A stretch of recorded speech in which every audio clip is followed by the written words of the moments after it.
Hello friends, मेरा ये नया यूट्यूब चैनल लीगल टॉपिक्स में आप सबका स्वागत है। तो मैं आज डिस्कस करने वाला हूँ difference between tort and breach of contract. First point हो गया, duty is fixed by law. अभी मेरा ये रिस्पॉन्सिबिलिटी बनता है कि मैं ट्रेसपास किसी के घर में जाके ना घुसूँ, ट्रेसपास ना करूँ। मैंने एक साउंड सिस्टम ख़रीद लिया, उसको मैं इतना भी हाई वॉल्यूम में ना बजाऊं कि मेरे पड़ोसी आके मेरे अगेंस्ट में कंप्लेंट करने लगे, मैं न्यूइसेंस क्रिएट ना करूं। तो ये जो कंडीशंस है, ये कॉन्स्ट्रेंट जो है, ये किसने इम्पोज किया है? ये लॉ ने इम्पोज किया है। और ब्रीच ऑफ कॉन्ट्रैक्ट में क्या होता है? कॉन्ट्रैक्ट में ये पार्टी फिक्स करता है। जो पार्टी होता है, ए और बी के बीच में कोई कॉन्ट्रैक्ट हुआ है, ए ने कोई प्रपोजल दिया होगा, बी ने एक्सेप्ट किया होगा, आफ्टर एक्सेप्टेंस उन लोग के बीच में पार्टी हुआ, तो ये ड्यूटी फिक्स करता है पार्टी। तो नेक्स्ट पॉइंट देख लेते हैं, duty is towards persons generally. इसमें पर्सन्स इसलिए बोला गया है कि मैं सिर्फ आपके घर में ही ट्रेसपास ना करूँ ऐसा नहीं है, मैं किसी के भी घर में ट्रेसपास नहीं कर सकता हूँ। और नेक्स्ट इसमें देख लेते हैं, duty is toward specific person. अगर दो आदमी के बीच में अगर कॉन्ट्रैक्ट हुआ है तो किसी एक ने ब्रीच किया तो दूसरा पार्टी वो उसमें उसके अगेंस्ट में स्वीट फाइल कर सकता है। तो ये स्पेसिफिक हो गया, सिर्फ ए और बी के बीच में ही एक दूसरे के ऊपर स्वीट फाइल कर सकता है। थर्ड पॉइंट देख लेते हैं, एक काफ़ी इंपॉर्टेंट पॉइंट है, there is a right in rem, और ये टॉर्ट में अवेलेबल है। और there is a right in persona, ये होता है कॉन्ट्रैक्ट में, ब्रीच ऑफ कॉन्ट्रैक्ट में राइट इन पर्सोना हो जाता है।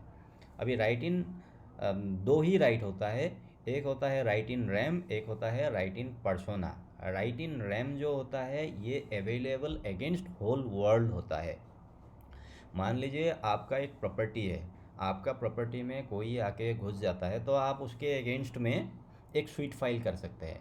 सिर्फ उनके अगेंस्ट में ही नहीं, कल आके कोई अगर दूसरा कोई कोई भी आके आपके घर में घुसता है तो आप उनके अगेंस्ट में भी कर सकते हैं। पूरे वर्ल्ड में जो भी अगर आपके प्रॉपर्टी के अगेंस्ट में आके ट्रेसपास करता है, आप उनके अगेंस्ट में कर सकते हैं। इसलिए ये टॉर्ट में जो भी होता है, जितना भी टॉर्ट होता है, ये अवेलेबल है पूरे वर्ल्ड में, available to the whole world हो गया।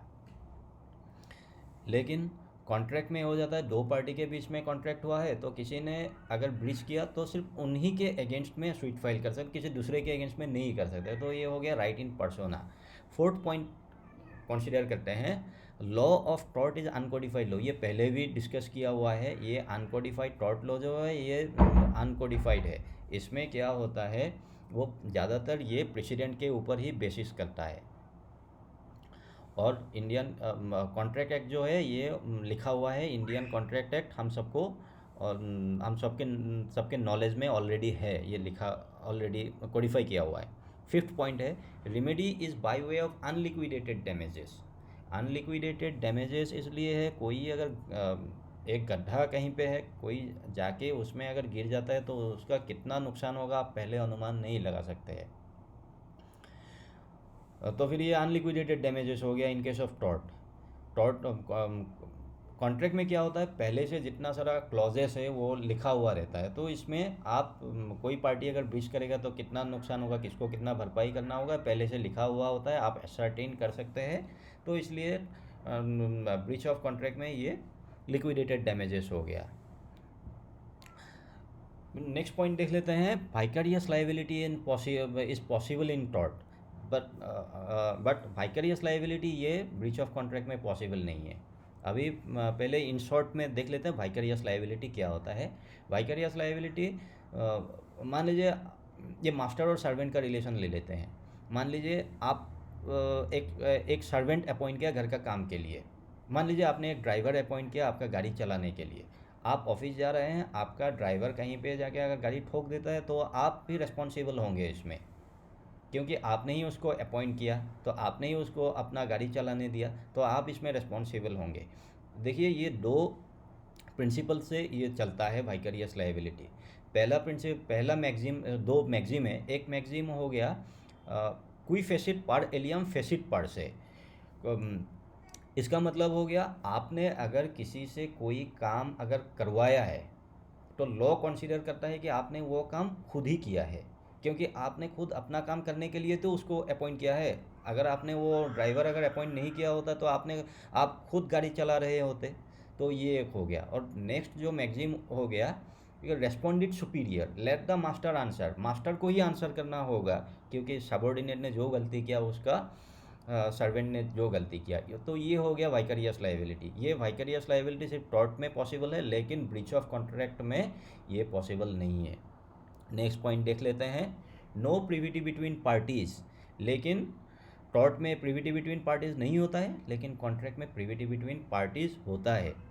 अभी प्रिविटी ऑफ कॉन्ट्रैक्ट क्या है? प्रिविटी ऑफ कॉन्ट्रैक्ट होता है, कॉन्ट्रैक्ट एक्ट में ये स्पेसिफिकली बोला गया है कि only parties to the contract can sue each other. जो पार्टी में मान लीजिए ए और बी के बीच में एक कॉन्ट्रैक्ट हुआ है, तो ए और बी ही एक दूसरे के अगेंस्ट में स्वीट फाइल कर सकता है। कोई सी थर्ड पार्टी आके उसमें स्वीट फाइल नहीं कर सकता है, क्योंकि ए ने बी के साथ कोई गद्दारी किया है, ए ने बी के बीच में कोई ब्रीच किया है कॉन्ट्रैक्ट का, तो सी आके इसमें ए के अगेंस्ट में कोई स्वीट नहीं फाइल कर सकता है। यही होता है बेसिकली प्रिविटी ऑफ कॉन्ट्रैक्ट का होल कॉन्सेप्ट। देख लीजिए, अभी ए ने अगर बी को प्रॉमिस किया है कि वो सी को 100 रुपया दे रहा है, अगर ए ने अगर सी को पैसा नहीं दिया तो सी जाके अभी इसमें यहाँ पे स्वीट नहीं फाइल कर सकता है, क्योंकि वो पार्टी नहीं है, सी बेनिफिशियरी है। सी को ए से पैसा मिल रहा है और ए ने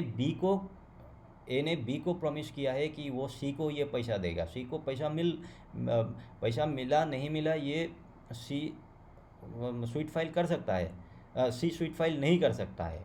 तो यही हो गया प्रिविटी ऑफ कॉन्ट्रैक्ट, जिसके बीच में